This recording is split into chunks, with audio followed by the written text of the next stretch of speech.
Bueno, por la manera como habéis cantado esta mañana, veo que estáis animados.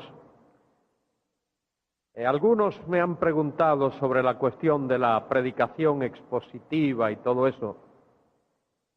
Y quiero tomarme la libertad, lo hago con un poco de temor, no quiero que nadie me entienda mal, de presentar este libro que escribí hace varios años sobre la Epístola de Santiago. Creo que hay 10 copias ahí en la librería con el hermano Toribio. Ahí hay 3 partes en ese libro. Hay una parte hermenéutica, trata del uso del lenguaje figurado en la Epístola de Santiago. Luego hay una parte exegética, la exégesis de la epístola, y luego al final hay una sección que tiene que ver con la homilética, cómo predicar a través de esta epístola. Entonces lo menciono para los que pudieran estar interesados y pueden acudir allí con el hermano Toribio para que les indique esto. Vamos a nuestra lección de esta mañana. Estamos en la lección 3, ahí donde dice pasos para la investigación. Pasos para la investigación. La investigación tiene que ver con la exégesis. Y la exégesis tiene que ver con la determinación del texto que tenemos delante, cualquiera que ese texto sea. Lo primero que hacemos es seleccionar el pasaje. Eso es lo primero que hacemos. Seleccionamos el pasaje. Ayer mencionábamos algo respecto de eso. Y lo leemos en varias versiones.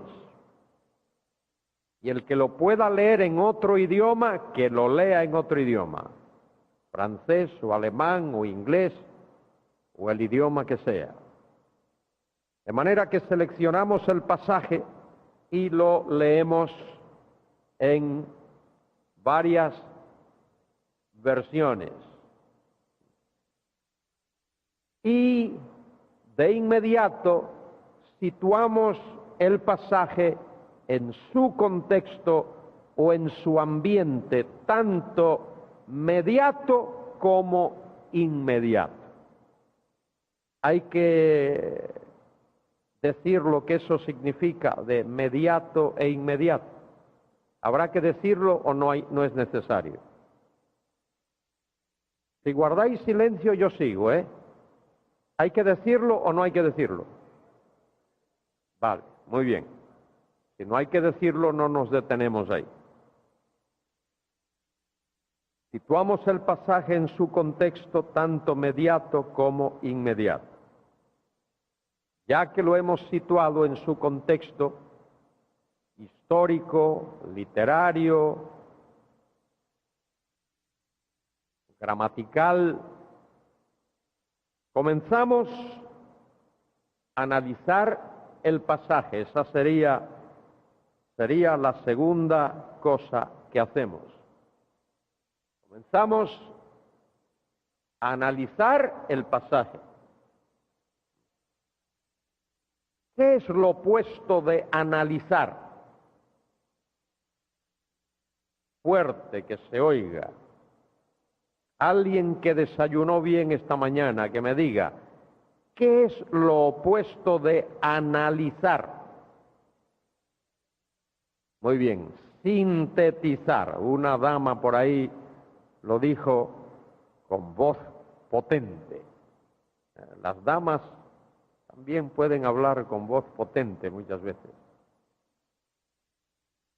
Lo opuesto de analizar es sintetizar. Cuando uno sintetiza algo, lo resume, lo pone de la manera más breve, más abreviada posible. Cuando uno analiza algo, estudia sus componentes, las partes que componen eso que se está analizando. Vamos al médico para que nos saque sangre y luego esa sangre es enviada a un laboratorio analítico y allí nos hacen el análisis y nos dicen cómo está el azúcar, cómo está el colesterol, cómo están los componentes minerales de nuestro cuerpo, etcétera, etcétera. Y luego vemos el resultado de ese análisis y ese día se convierte en el Día de la Madre porque gritamos, ¡ay, mi madre!, cuando vemos tal como está la cosa. ¡Ay, mi madre! No sabía que tenía el colesterol tan alto.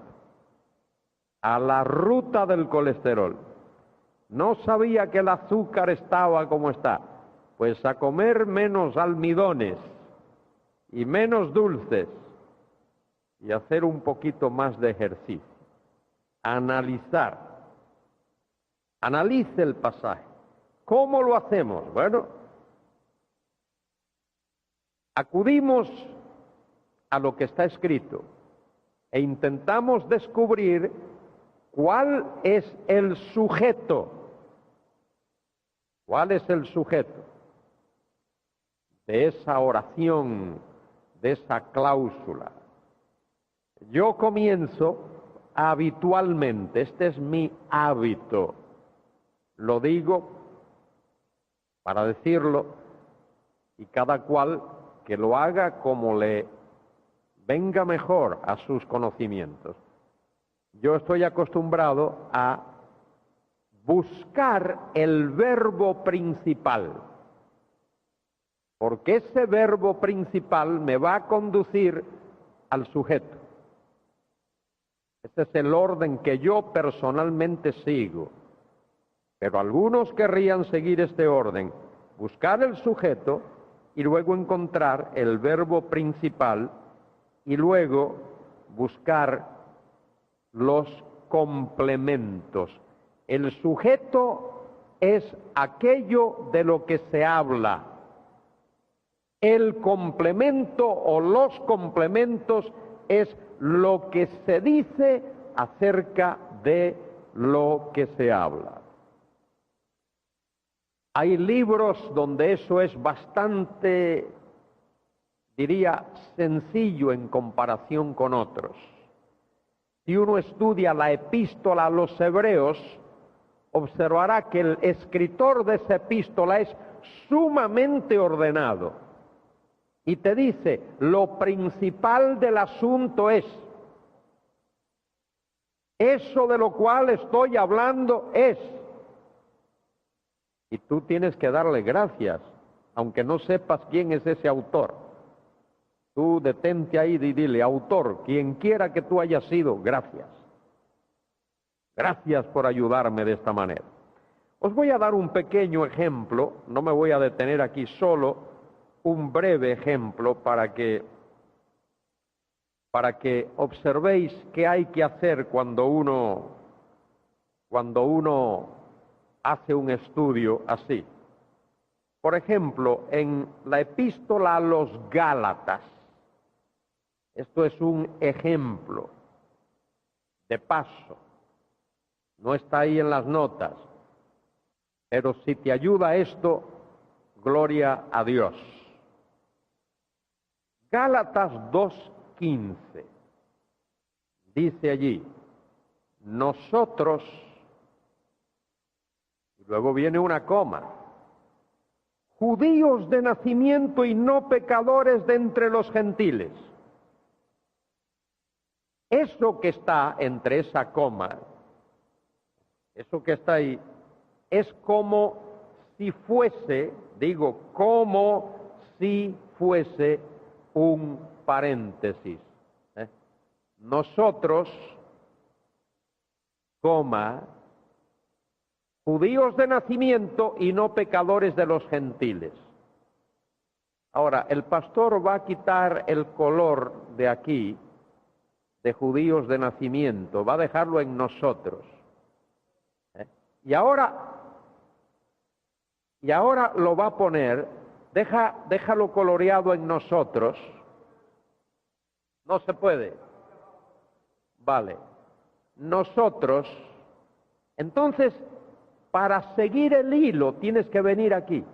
Nosotros, sabiendo que el hombre no es justificado por las obras de la ley, sino por la fe de Jesucristo, nosotros también. Ese es el hilo de la oración. Nosotros, sabiendo que el hombre no es justificado por las obras de la ley, nosotros también hemos creído en Cristo. Te da ahí la clave, nosotros y nosotros. Y te está diciendo, hemos creído, ese es el verbo, hemos creído en Jesucristo. Esto que está aquí, ese sabiendo, no es un verbo finito, lo que se llama en gramática, un verbo, es decir, un verbo conjugado, eso es un gerundio. Gerundio. Hay que buscar el verbo principal, y el verbo principal es hemos creído. Y entre paréntesis, ahí hay lo que se llama un pleonasmo. Los que compren el libro o compren cualquiera, van a ver qué es un pleonasmo y su uso. La repetición nosotros,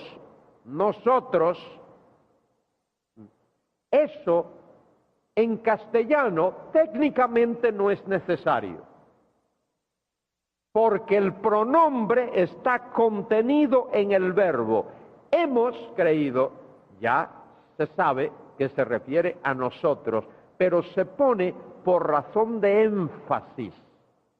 Esa repetición, ese énfasis, la repetición del pronombre nosotros, aunque esté contenido en el verbo hemos creído, a eso se le llama pleonasmo. Es una frase pleonástica. Entonces, cuando uno hace su estudio gramatical del pasaje, pues destaca esa cuestión. Bueno, solo quería mostraros este ejemplo, solo mostraros ese ejemplo que hay que hacer cuando uno analiza un pasaje. Encuentra el sujeto, encuentra el verbo principal y luego los complementos. Los complementos son importantes, porque los complementos nos van a decir qué se está diciendo del sujeto, de qué se está hablando. Otra cosa que hay que tener en cuenta es la siguiente. Si uno tiene la percepción y un poquito de conocimiento, uno sabe si el sermón que escucha está bien estructurado o no. Un sermón bien estructurado debe de tener un solo sujeto. Nada más. Un solo sujeto. Puede tener 2, 3, 4, 5 complementos, pero un solo sujeto. Porque Cada sujeto es un sermón. Si tú tienes 2 sujetos, tienes 2 sermones, porque eso significa que estás hablando de 2 cosas. Entonces hay que tener mucho cuidado con esto, predicadores y maestros, enseñadores. Cada sujeto es un sermón. De manera que tú quieres predicar un sermón, eso es lo que tus oyentes van a tolerar. Si le das más de uno, los vas a indigestar. Y el predicador, creo yo, su meta es que cuando sus oyentes escuchan su sermón y terminan de escucharlo, cuando termine la reunión, sepan de qué se les ha predicado, qué se les ha dicho. Una vez le preguntaron a un predicador, que los hay buenísimos, en el sur de los Estados Unidos, de raza negra, le preguntaron a aquel predicador, ¿cómo lo hacía? Lo hacía muy bien, lo hacía muy bien.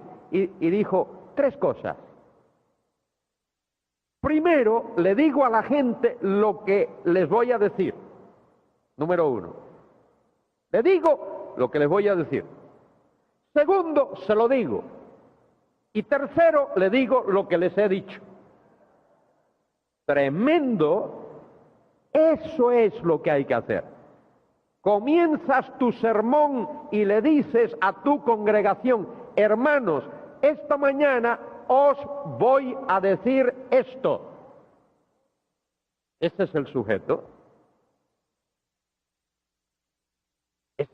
Ahí está.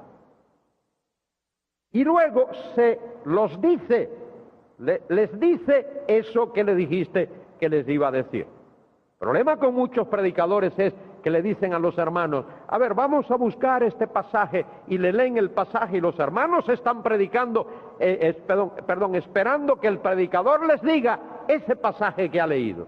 Y resulta que el tío se va por la estratosfera, por la estionósfera, por los cerros de Úbeda, por allá, por las montañas y los valles y los ríos, y nunca regresa al pasaje, y llega el momento, pues mire, ya es hora de terminar, amén, vámonos, y la gente se va muerta de hambre, frustrada. Iba a decirlo, no lo voy a decir. Engañada, no lo voy a decir. No lo voy a decir. Entonces, comienza por ahí, tan fácil, tan sencillo. Dile qué les vas a decir. Y luego se los dice. Y cuando terminas de decírselo, pues les dice, señores, os he dicho esto y esto y esto.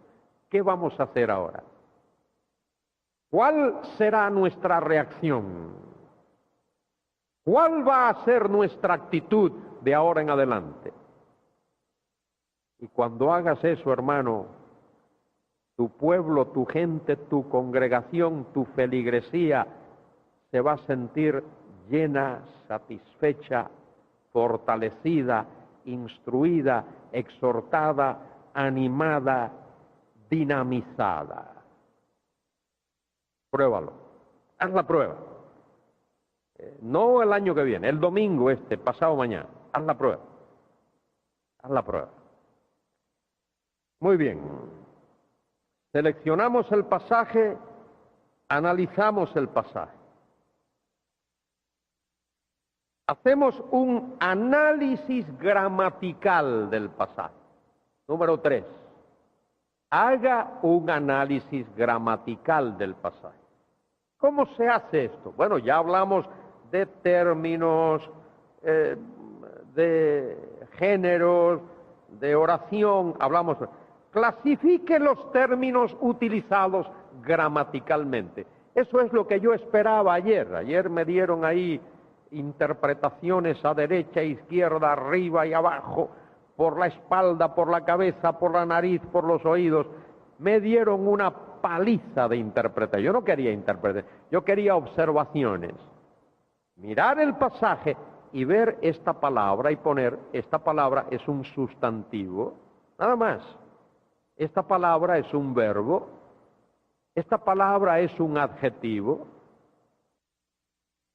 Y decir algo así, bueno, se usa esta palabra, había una opción de usar esta otra palabra, y le pones una interrogante, ¿por qué se usa esa palabra? Establezca la función de los términos usados en el pasaje. ¿Qué función hace esta palabra? ¿Hace la función de gerundio? ¿Hace la función de adjetivo?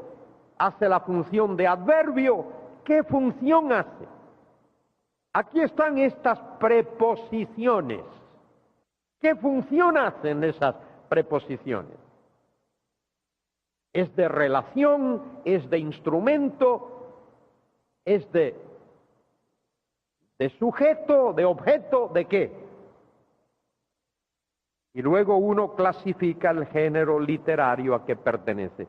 Este pasaje es una narrativa histórica. Este pasaje es una poesía, es un salmo. Este pasaje es un discurso teológico. Y así vamos clasificando, clasifique el género, clasifique el género literario al que pertenece el pasaje. Y luego, en cuarto lugar, identifique y clasifique las figuras de dicción que aparecen en el pasaje. Aquí hay una metonimia. Tienes que saber qué es una metonimia. Una metonimia reemplaza algo. Esto es un símil, esto es una metáfora. Esto es el uso de polisíndeton, muchas conjunciones. Aquí hay asíndeton, no se usan las conjunciones. Aquí hay una hipérbole, aquí hay una exageración deliberada. Y así uno va clasificando las figuras de dicción. Se clasifican las figuras de dicción que aparecen en el pasaje. Eso tiene que ver con el análisis gramatical del pasaje, el análisis gramatical y literario del pasaje. Luego, en cuarto lugar, uno somete el pasaje a diferentes tipos de preguntas interpretativas. A ver si me prestáis vuestra atención acerca de esto. Primero uno hace las observaciones, plural. Eso que uno ha observado lo somete a preguntas interpretativas. Vamos a ver cuáles son esas preguntas. Y después que uno ha contestado esas preguntas interpretativas, entonces es que viene la interpretación. Uno dice, ¿eso significa esto o no significa esto? Primero, preguntas que tratan de los componentes del pasaje. ¿Por qué usa este vocablo en este contexto? ¿Por qué usa este vocablo en este contexto? ¿Por qué esta palabra aquí en este contexto? Segundo, ¿qué implicaciones tiene esta expresión? ¿Qué implicaciones tiene esta expresión? Tercero, ¿por qué usa el autor este contraste? Este contraste. Mencionaba el Salmo 1, bienaventurado el varón que no anduvo en consejo de malos. Ahí se está hablando del varón bienaventurado. Y dice que no anda, que no camina en consejo de malos. Que su relación, sus conversaciones es con otro tipo de personas. No escucha el consejo de malos, el consejo de inicuos, el consejo de pecadores. Bienaventurado el varón que no anduvo en consejo de malos, ni en silla de escarnecedores se ha sentado. No se sienta, no hace coro con aquellos que son escarnecedores. Ese es el varón bienaventurado. No anda en consejo de malos, no se sienta en silla de escarnecedores. Luego dice, sino que en la ley de Jehová está su delicia, y en su ley medita de día y de noche. Ese es su consejero, la ley del Señor. Ahí es donde se sienta a meditar, a reflexionar en la palabra de Dios. Y luego se nos dice qué resulta de eso. Y será como árbol, mire, ahí hay un símil, como árbol plantado junto a corrientes de agua. Y ahí podemos observar que en el oriente cercano, de donde procede esa literatura, llueve muy poco allí. Hay mucho desierto. Pero hay algunos sitios donde hay arroyos, donde hay un pequeño manantial, y allí crece un árbol, o más de uno, y ese árbol está verde y está constantemente verde, porque está sembrado junto a donde hay agua. Y no solo que está verde, sino que da su fruto en su tiempo. Produce, genera frutos. Y luego dice, y su hoja no cae. Y su hoja no cae. Y uno va observando todos esos detalles y va formulándose preguntas respecto de eso. Y luego dice que será, que ese es el contraste del varón bienaventurado, y luego viene el inicuo. No así los malos, los inicuos. Ese que es opuesto al varón bienaventurado, ese es como el tamo, como la hoja que arrebata el viento. El viento se la lleva, está seca, está seca. Y al final, por tanto, no se levantarán los malos en el juicio, ni en la congregación de los justos. Interesante. A veces el pasaje nos da la clave, el pasaje mismo. Vamos a mirar un ejemplo más. Me gustaría poder daros muchos más ejemplos, el tiempo no nos lo permite. Tal vez en un futuro deberíais de tomar una materia que se llama predicación expositiva. La predicación expositiva sería un seguimiento de esto que estamos estudiando ahora. Y ahí sí hay que pulirla bien, hay que pulirla. Pero mire, vamos a ver en unos minutos, en un momento, un salmo, el Salmo 117. Este es un ejemplo típico de esto que estoy hablando. Dice el Salmo 117, a ver si lo encontramos por algún sitio, el Salmo 117, dice este salmo, alabad a Jehová, naciones todas, pueblos todos, alabadle, porque ha engrandecido sobre nosotros su misericordia, y la fidelidad de Jehová es para siempre. Aleluya. En un segundo o dos de tiempo, ¿alguien me podría decir cuál es el sujeto ahí de ese salmo? No oigo nada. Jehová es el sujeto. Jehová. ¿Cuántos dicen Jehová? Algunos dicen Jehová. ¿Cuántos dicen otra cosa? A ver, ¿qué dice allá? ¿Cómo? Naciones todas, dice alguien. ¿Y quién dice otra cosa? Sí. Muy bien. ¿Cómo? Muy bien. ¿Alguien dice algo más? ¿Sí?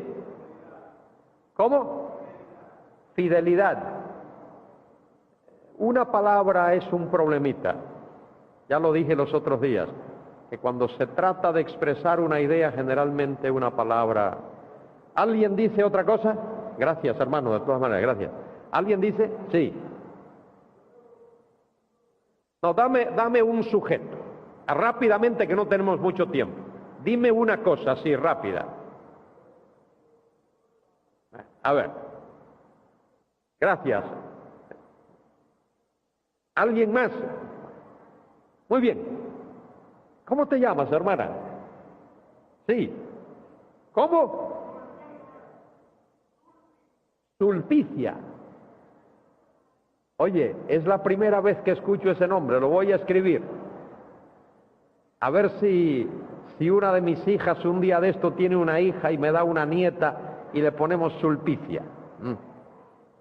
Sulpicia, te has acercado muchísimo, pero muchísimo, muchísimo. ¿Ah? Dice el texto: alabad a Jehová, naciones todas, pueblos todos, alabad. ¿Qué está diciendo el texto? Que todo el universo debe alabar a Jehová.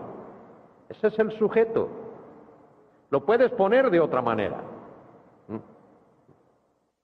Toda la creación debe alabar a Jehová.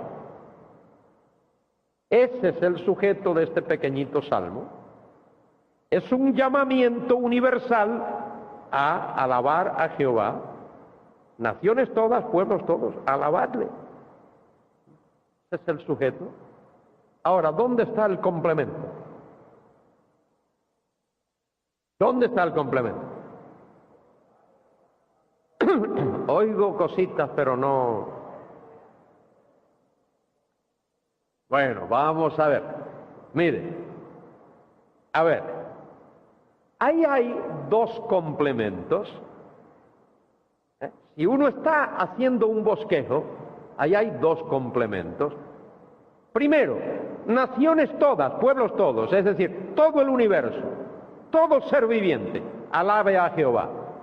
Primero, porque su misericordia es grande, por eso debemos de alabar a Jehová. Ese es el punto 1 de ese sermón. Todo ser viviente debe alabar a Jehová, porque su misericordia es grande. Hay un sujeto y hay un complemento ahí. Hay algo que se dice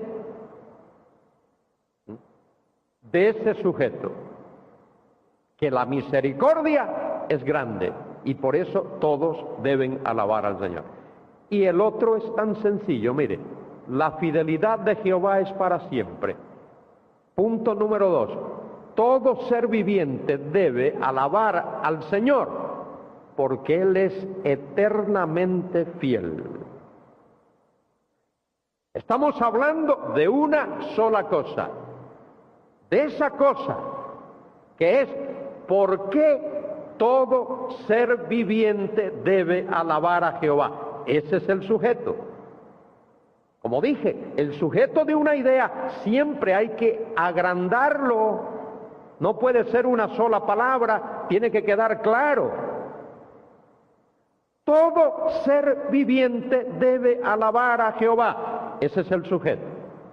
Primer complemento, porque su misericordia es grande.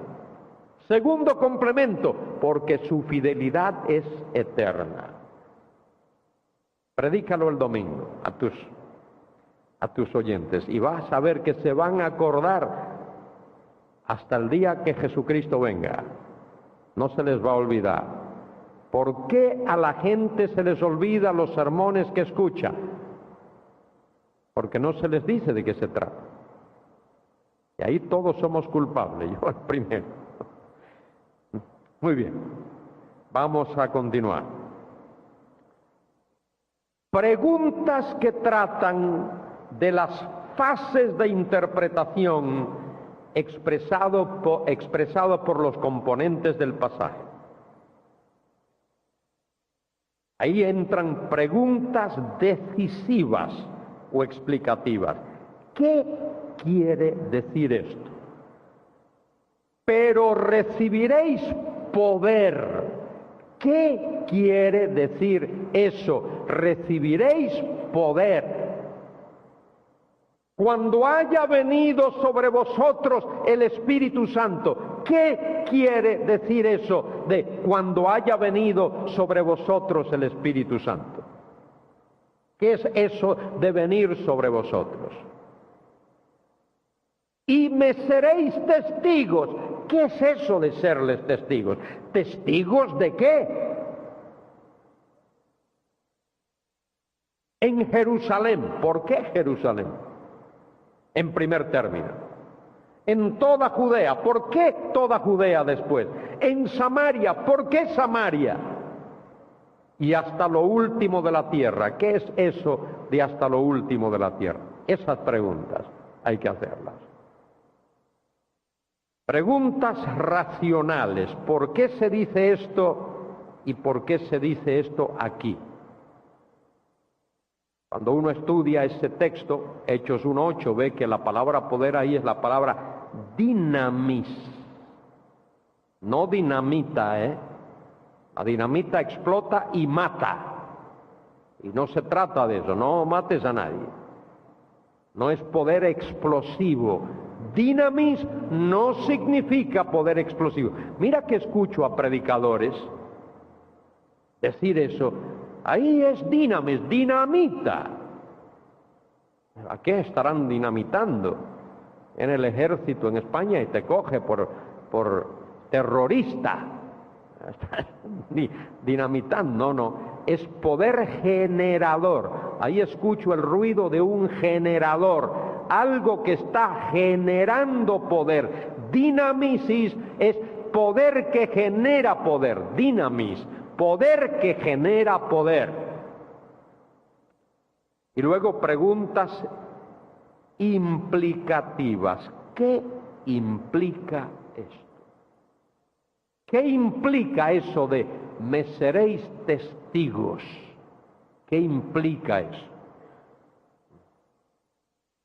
Y luego hay preguntas subordinadas de identificación, quién o qué está implicado, cómo se lleva a cabo esto, cuándo se realiza esto, dónde se realiza esto. Volviendo a Hechos 1, ayer creo que mencioné esto, ¿dónde?